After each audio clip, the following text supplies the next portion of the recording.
All right, everybody, welcome back to Off the Grid on the Record. Today, I'm joined by Samim, co-founder of SIIFT.AI, a platform that's helping founders and small teams cut through the chaos of early-stage entrepreneurship. So we all know that starting a business today means a flood of prompts, notes, half-finished docs spread across, a dozen tools. So SIFT is trying to change that by giving solopreneurs and small teams a guided AI-driven workspace that helps them validate, organize, and actually move their ideas forward. So Samim and his team have been building fast. They've been, running private beta tests and gearing up for a launch later this year, next month actually. So, we're going to get into where the ideas came from, how it works, and what it's like building in a public at the speed of AI. So, Samim, welcome to the show, man. Awesome. Thank you, Rick. Very happy to be here. Great Of intro. course, of course. I'll Amazing. We're excited. And talk. where are you calling from today?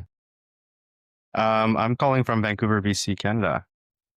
Amazing. Two Canadians now. It's been a while since I've had a Canadian on here. Happy to boost the ratio up. Amazing. Well, just before we get into everything, what's been keeping you busy outside of building SIFT? Is it just all hands on deck, or do you guys have some kind of time to do some personal stuff as well? A little bit. Yeah. I mean, it's summer here in Vancouver, which is like obviously the best time. I bought a paddleboard, so I There you finally go. got to take it out. The summer here isn't very warm, but we got out to the lake a couple weekends ago, and yeah, it's pretty fun. Hopefully, we'll go again before the season runs out. That's amazing. That's good to hear. I'm more of a kayak guy, but I heard the paddleboard's good for the core, so maybe maybe you're in a better spot than I am. But I'm just Yeah. gonna jump into a lot of it. You've been through startups before. What led you to the pivot just a few months ago into building SIFT? Yeah, great question. So yeah, we were doing something else, experimenting like everybody is, but a few months ago, I kind of connected a few dots along with my co-founder, and we realized that a lot of the challenges we were having with using ChatGPT for our own startup were really weighing us down. For example, I'd create a project folder in chat and I'd have, 30, 40, 50 conversations a week sometimes on this. And then later I'd find myself trying to like recall information. Hey, what was our ICP again? What was that messaging thing again? And it was kind of clunky. And on top of that, it wasn't the most accurate because, there's hallucinations or there might be a mix up between different conversations that I had. So it kind of got our wheels turning. And, this is my fifth startup, depends how you count it, but been doing them for a long time. And I think that really the validation phase is even more important than ever nowadays because of all the vibe coding and all the, flood of new ideas and founders into the market. So yeah, that kind of was the genesis of it, I guess you could say. We just had all these ideas kind of pour out from that and, our own PTSD and kind of experience building startups in the past. So yeah, it was just kind of like, hey, this is a great tool, but doesn't really fit the exact needs of a founder, especially an early stage founder. So yeah, that was Fair kind of it. enough. I like it. We talked about, a bit more in depth a couple weeks ago, but you realize that the problem wasn't tools like Notion, ClickUp, ChatGPT. It wasn't that they couldn't do it. It was just the order of operations, for founders, right? So can you give me a bit more of a background and for people listening on, why that organization is so important and why, actually structuring your prompts, structuring where your information is, why is that so important? Yeah. Yeah. And so, I'm guilty of this as anybody. But founders don't have the cleanest room, mentally speaking. Right? They have a lot of different ideas going on, half-baked ideas, expired ideas, kind of conflicting ideas. And what we kind of found in our own experience of using ChatGPT for this stuff is, chat is reactive. So it's really at the mercy of what you ask it to do. It doesn't have like a structured or kind of frame controlled way of asking you to do things that might be a priority or might make more sense for your startup. On top of that, it also thinks everything's a good idea, right? ChatGPT is a general purpose tool, more of a consumer tool. It has different drivers or considerations than something that's meant to de-risk, building a business. So that was a big one. And, we spent a lot of time trying to prompt or essentially remove the bias or remove the sycophancy or yes manning that happens in ChatGPT by default. But again, that comes from us being experienced founders and actively trying to like debunk or debase our biases. So there's that. And then ChatGPT also thinks everything's a good idea. Oh yeah, you should just open that like ice cream shop in Antarctica. Like you can do it. That's not very helpful for anybody, right? So yeah, there's a few other things like that, but I think the other big thing was just that it's just not able to extract or really keep surfaceable or keep the discoverability of key information that you uncover or it tells you over time easily. So yeah, there was a lot of, I mean, I could keep ranting, but I think those are some very clear areas where, ChatGPT is a great tool for consumer use, but it doesn't really make sense, at least not in our experience for founding. Fair enough. And I mean, I think a lot of those things came to light during, the beta process. So I'm kind of curious, like, how did the beta testing process start and what kind of feedback have you been hearing from those first, I think we said 30 users, right? Like, has that grown since then? Yeah, it's growing. Yeah, we're in the process of pushing our next update actually. So we haven't been able to get out to the new people that have signed up just yet. But yeah, we had 30 in the initial batch, and the feedback has been very interesting, right? Because we have our own bias, our own perspective of being, certainly experienced founders, building our own kind of like ideal tool. And a lot of, I think, variability exists in how you talk to founders based on their skill set or based on their experience level, right? And again, that's something that ChatGPT starts to develop with its memory or with its kind of personalization to a person over time. So we're trying to bridge that gap. And then the other thing um, was our understanding of again how to build a startup. So there are established best practices, right? Validation exercises, customer development, um, prioritizing actions over just like scheming and coming up with the best idea ever. And I think a lot of the framework and the UI UX that we build uh, tries to get around that, but it's almost like there are gaps in terms of how to educate people. So the more we kind of do this, we're really trying to keep it as a practical tool and something that's applied, but there seem to be certain educational elements or learning elements that we need to kind of tuck in or kind of patch in certain areas. So that was interesting and I think very valid. Fair enough. And I mean, I think it's about time that we explain very simply what SIFT AI does. I mean, for people hearing about SIFT for the first time, how do you describe what it actually does? I mean, let's pretend I'm a 12-year-old first, and then we'll get into the more technical side. Yeah, for sure. So we like to call SIFT a founder's compass. And why we do that is because founding a startup is really about finding a lot of different things. We were joking with some people the other day. It's like you're Sherlock. You're trying to find a clue here, you're trying to find a clue there, and you're trying to connect all these dots and really found in the past tense something of value. So for us, that looks like something conversational, something AI first, but more step by step and more guided and more structured, and something that really walks users through the thinking process around maybe their problem set, their audience, the actual unique value prop that they have in mind, and then takes them from idea to action through a series of streamlined or more convenient validation exercises or actions.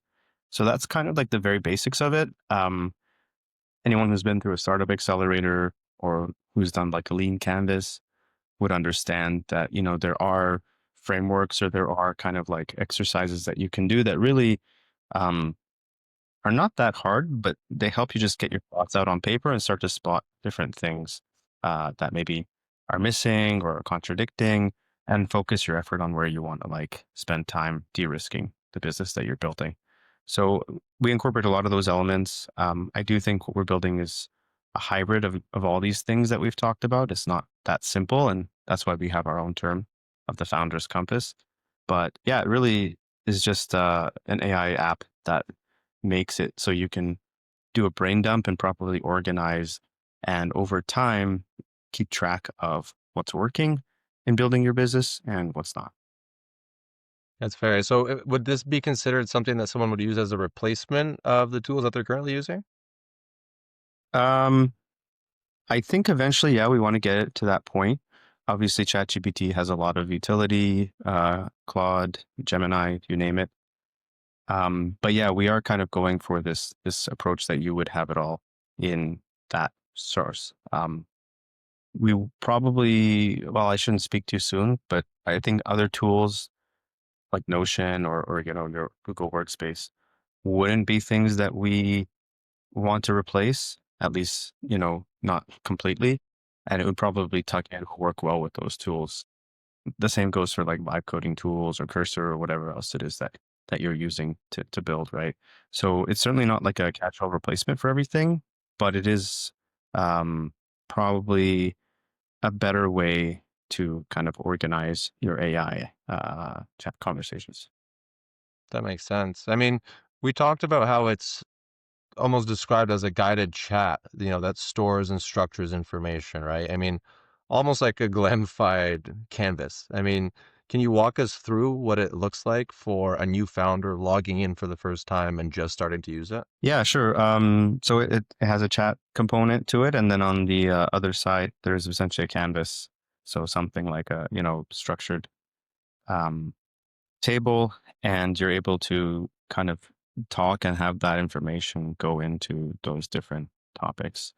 Um, the rest of it's a bit complicated, but when you think of this concept of sifting, and I'm a bit of a sucker for a good name or a brand. Not that I'm particularly good at it, but we spent a lot of time coming up with the right term, and the term we came back to constantly was SIFT because we're really trying to help people filter down and cut the noise and get to the point where they have, valuable nuggets or relevant information that they want to go through. So as you use the UI, you start to notice these kinds of themes of like layered filtering or being able to have structure to something and then zoom in and focus on something else. I think we're hoping we can eventually achieve a level of quality or level of kind of product depth of something like a Notion or something like a Miro, which is an extremely coherent UX, UI, brand, everything, right? So that's kind of the direction, but on the surface, it's going to look uh, familiar in terms of the layout to other like AI tools that are chat first. It's amazing. I mean, have you found that some users have said that they felt a little lost or needed more guidance just because of how technical it is? I mean, how are you approaching, the UX so it doesn't overwhelm people who aren't already AI savvy? Yeah, great question. We're hearing a little bit of that. I think that a lot of the people that we do talk to are more AI savvy or maybe a little bit more familiar with that layout. Often they're Gen Z or they're a bit younger, so they grew up using ChatGPT. Um, but for the ones that aren't, we do try to keep the UI quite simple. We're still working out pieces here and there and improving, but there's only a few pages to it. It's not like that complicated on the surface.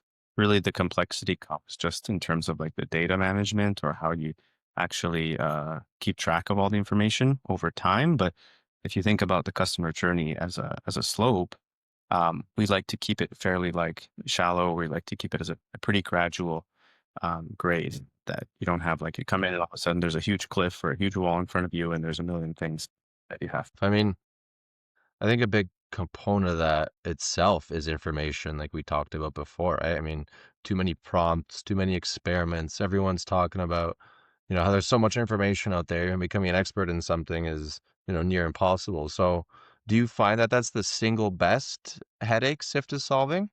But when we think about the AI age, or when we think about like the post-truth or post-reading age, essentially that we're in today, because nobody wants to read anything, they just want chat to give the answer.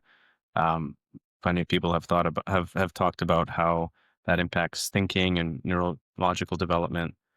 But I think that ultimately what we want to do is actually make people think more, um, but reserve their mental capacity or cognitive load and cognitive energy for that critical thinking or for that higher order stuff that is what's make or break for a good founder. I shouldn't be spending all my time scouring through websites, looking for little pieces of information or trying to like find that one chat that had that little nugget that I thought was really interesting last Tuesday. Mhm. You know, I should have that information surface to me so I can focus on the next higher level thing, which may be comparing a few different ideas or maybe looking more deeply into some of the assumptions that are a part of my business. So I think it is largely about filtering, but with the goal of helping people think deeper about what they're building. Mhm. That makes sense. I mean, thinking deeper itself is, I think I'd say most people would agree is kind of a skill, like that critical thinking side of things. So, it's there's one way to mindlessly use AI, but another to actually put your mind to it to be able to put together the right prompt and get it all together. But, that being said, with all the moving parts, what's been the hardest thing for you so far? I mean, is it building the tech, shaping the product, or actually getting people to understand it and use it? Great question.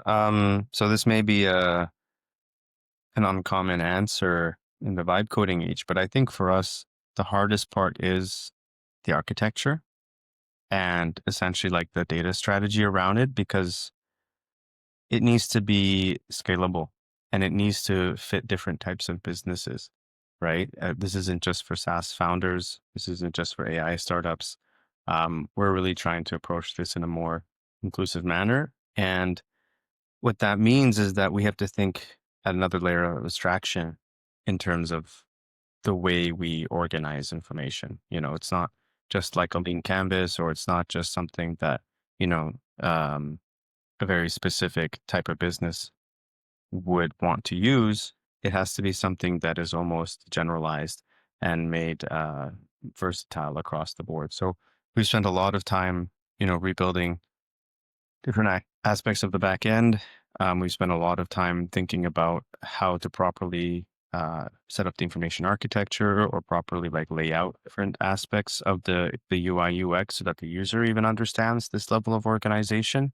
And I certainly think that we're nowhere near the end of trying to refine that experience or trying to get to a point where it is truly modular and scalable. Mhm. That's amazing. I mean, I like the word scalable because, I mean, that's kind of the next thing that I wanna talk about. I mean, your go-to market and launch strategy, because this is coming very soon. I think by the time this gets released, it's already gonna be, out of beta, out to the public to use, which is a pretty exciting time. I mean, you've mentioned a partnership model, bringing in accelerators, advisors, or influencers who can, white label or, co-brand the tool. Just give me Mhm. a very simple breakdown of how does that work? Yeah, for sure. So I think that's actually a great point to kind of stop and say that we're not trying to replace accelerators. We're not trying to replace the mentors and advisors and all the really experienced people who make entrepreneurship possible, make entrepreneurs successful nowadays.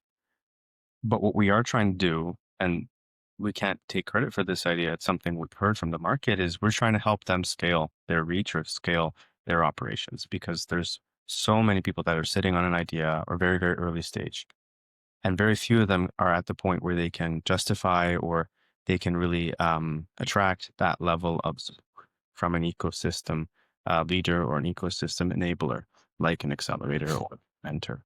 Right. So we're trying to bridge that early stage gap, and we do that while full well knowing and admitting that we're not the world's experts in building a business.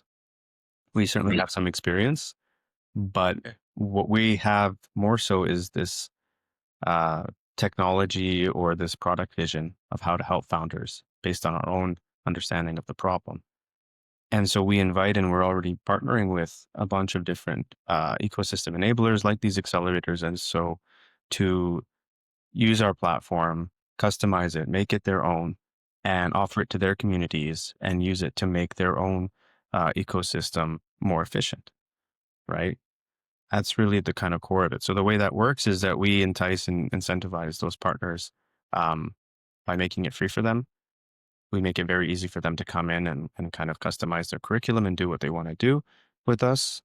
And for the earlier partners, we give them extra perks or incentives in how to do that so that then we can launch it to their communities and do it in a way where they focus on what they know best, which is maybe particular strategies or having, that community aspect, leadership there, and let us focus on what we know best, which is the technology and the product.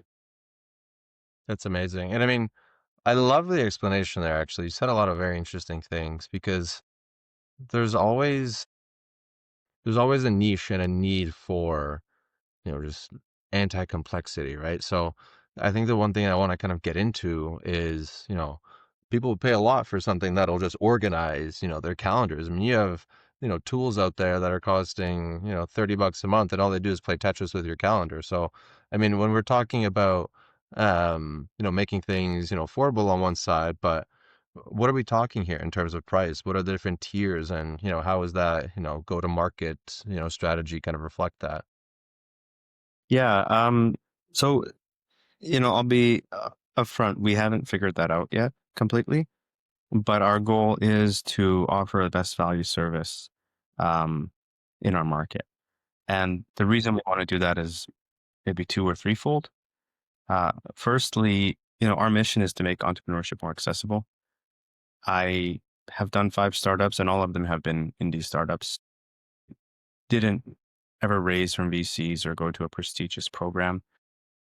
We would have wanted to in many cases, but it's very competitive and hard to get in, right? So for us, entrepreneurship and SIFT is about making things more accessible. For us, it's about accessibility. I think that's a core value for us, and that translates into inclusiveness. That translates into equity, equality, you name it. But with that value in mind, we also see that vibe coding and AI has made it much easier to build things, right? So software is commodifying, and we're seeing a huge collapse in the price or the perceived value of software as a result. I think the days where you can charge $30 a month for calendar Tetris are numbered. And when we take the long view on this stuff, we want to be able to offer way more value for the dollar to our customers because it's just good business, right? We want to retain Hmm. customers. We want to grow with them. We want them to understand that SIFT is not a quick money grab. It's really a movement where we're trying to change the game here. So with those two things in mind, um, yeah, I think we're talking about sub $100 a month type pricing. That's incredible. I mean, you don't see that very, very often, but I think you answered the values question phenomenally. So I'll kind of go and spit off the dome here for a bit of a side, a side question. But what does a successful launch look like for you this fall? Then is it, signups, revenue, or is it just validation that people just get it? Hmm. I think it's a bit more than just like idea validation. I think it is like value validation in terms of people actually wanting to pay for the service. So we're launching here locally in the community in Vancouver.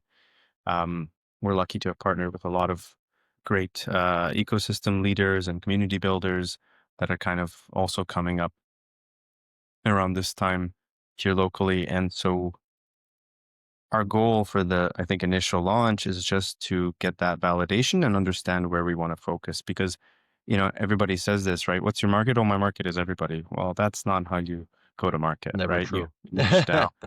Never true, right? Exactly. So you have to niche down, you have to sift down, and you have to find where you want to go to market. So as we kind of dog food our product and as we start to kind of go through different strategies in our go to market, I think that my goal for September is really just to get to a point where we have a small base of core users who are paying for the product, who are using it regularly, who are giving us feedback, and who are able to really say that this is helping me. This isn't just like an impulse buy. That's huge. I love it. And I mean, you're always using the best words for my segues, but on the other on the other side of impulse, let's look at the future and actually thinking through a lot of decisions. But I mean, right now, SIFT guides founders through the basics. You have the problem, market, solution, revenue, period, right? I mean, where do you see it evolving in the next year? Are there any steps for any new cool features that are coming out, or just in general, like where do you hope to see it? Hmm. Yeah. We have a lot of ideas, and ideas are dangerous in a startup early stage like this because we want to kind of go where the data tells us to go and what the market wants. But I think there is um, plenty of justification for different types of integrations we could do in the typical kind of founders stack. So things like Notion, things like Google, I think those are obviously fair game. Um, I think it would be very interesting to have cross-platform or kind of like more accessible options. So maybe that means voice, maybe that means mobile. And I think that there's a lot of interesting things that we will do with data as well. So uh, very still early stages there, but one of the most, I think, interesting things is the early stage founding journey isn't just obscure or isn't just murky in terms of like a founder's thinking or the kind of clues that they've found during their Sherlock Holmes episode, but more so in how they're able to even document or then communicate or then show other people, whether those be co-founders, whether those be investors, or whether they be mentors and advisors. So yeah, I think that again, there's tons of stuff here that we are just scratching the surface of, and we don't really know where it will go. But it seems like there's value there, and a lot of people are seeming to agree so far. That's amazing. Well, as it is a bit of a weird place where you don't know exactly where it could go, but I'm gonna try and push that button a little more because I'm just curious, like, could this eventually become not just, kind of like an admin for founders, but like a full operating system for early stage startups? Question. It could be. Yeah, who knows? I think it's a question of priorities and time. Something like that probably would take uh lot of effort. And I think, you look at a great tool like Notion, it has so many features and it has such a deep product.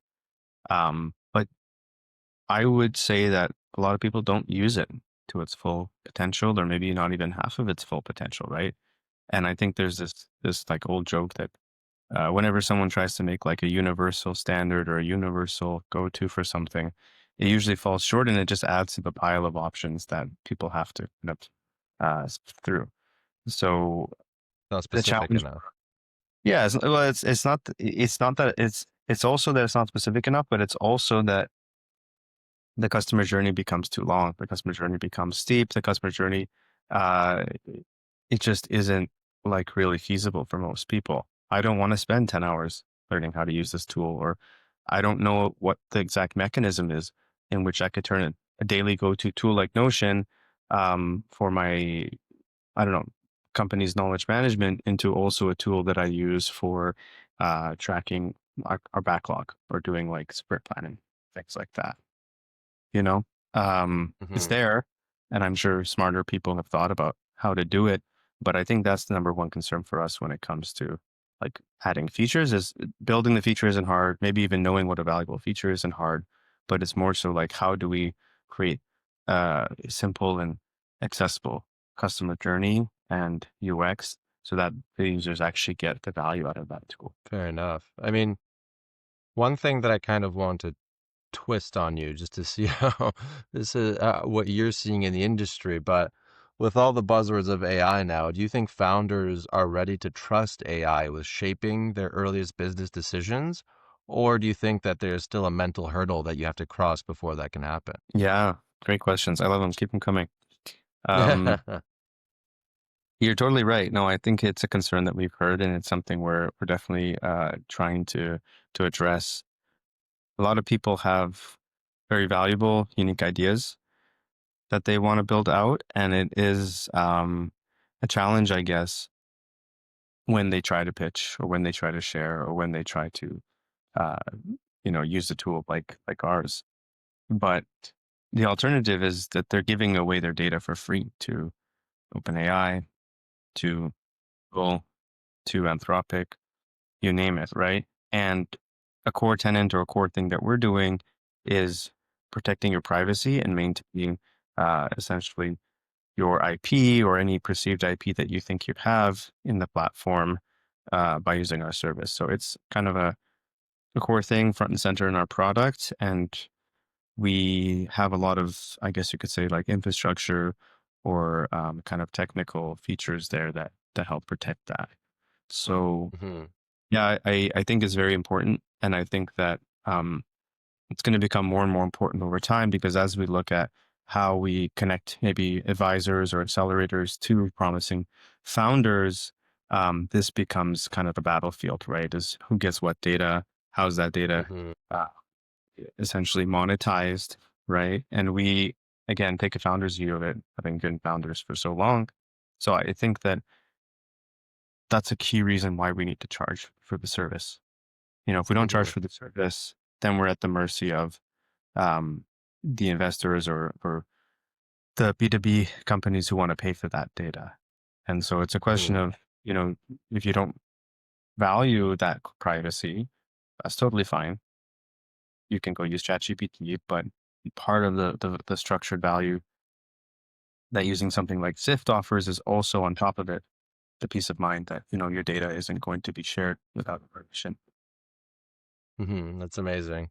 Well, I know one thing that we talked about as well was like the personal growth that comes through this, and people to step back and realize those things from an ethical standpoint too. I mean, for a founder, I think personal growth is almost paramount to business focus. I mean, you grow with your business, right? I mean, you hear that all the time. So, I mean, Mhm. what's been your biggest personal lesson for you going through this pivot and this entire build? Yeah. Oh man. I always think that's my favorite question of the interview. And then you ask me another one and it's like, what? Um, so I guess the medium story is that I I'm an introvert and I think I've always been more of like a tinkerer or more of a builder than like a talker. Nothing wrong with talkers, but I always gravitate more towards doing. And, at this point I've done so many startups, but I rarely talk about them or rarely put myself kind of in these situations to speak as an authority on these things because I feel like I don't know that much compared to some other people. But along the way, you kind of like look back and you're like, oh, I've climbed pretty far. I actually might have a bit of perspective now on certain things. And I think the biggest shift for me with that kind of backstory is just my ability to kind of contribute to the community, be able to maybe like help young founders and maybe even accept that, I'm not that young kid anymore just like playing around building cool things, but like I maybe have a bit of experience to share, and I probably should know better in a lot of cases when I'm doing things. Uh, and yeah, I think that was just really nice for me because it feels in a lot of ways like a full circle moment where I'm able to kind of give back or show a certain type of the term, but thought leadership on certain Mhm. issues because I've been living and breathing it for so long, pre GPT and now post GPT. Fair enough. I like that. And I mean, you say you're more of a builder than like a talker. So, I mean, if you weren't building SIFT right now, what problem would you be working on instead? Oh, uh, I have too many ideas, so it's hard to name one. But music is big for me. I'm a big music guy. I did a startup in the music space a while ago, so I might meander back over there. Um, I think mental health is also super interesting. I think that's something that's needed as well. Yeah, I don't know. I would be torn between those things. I find myself gravitating more towards like B2C type of cases just because that's where my heart is. But uh, yeah, I mean, that doesn't mean that, sustainability or energy or anything like that isn't important. We did a startup kind of in that space, in the smart building space a while ago, but uh, I'm pretty passionate about AI and software these days versus like the hardware that is required in those kind of ventures, right? So Hmm. yeah, that's kind of I think what I would probably be poking around at.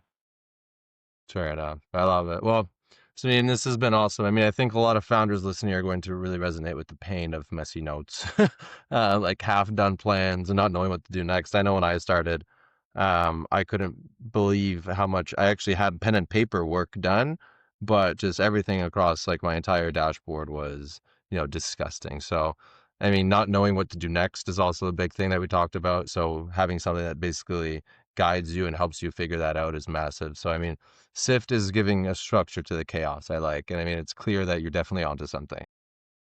For anyone curious, keep an eye on SIFT.AI. The public launch is coming really soon. If you're a founder, this is something you'll really want in your toolkit. Samim, where can people go to find more information about you, about SIFT, and about the entire initiative? Um, yeah, so you can just go to SIFT.AI. That's SIIFT, two I's, .ai. Or you can find me on LinkedIn, SAMIM, SAFAEI. And yeah, happy to chat to any founders or anybody who's interested to talk more. It's fantastic. Well, thank you again for joining us, Samim. And to our listeners, if you found this conversation useful, share it with another founder who's grinding through their own early stage build. Don't forget to subscribe on Spotify, Apple Podcasts, YouTube, wherever you get your podcasts, we're everywhere. And we're going to be getting into more deep dives into the people building the future. So, Samim, thanks so much again, and we'll see you guys in the next one. Thanks a lot, Eric. Really enjoyed it. Appreciate your time. Take care.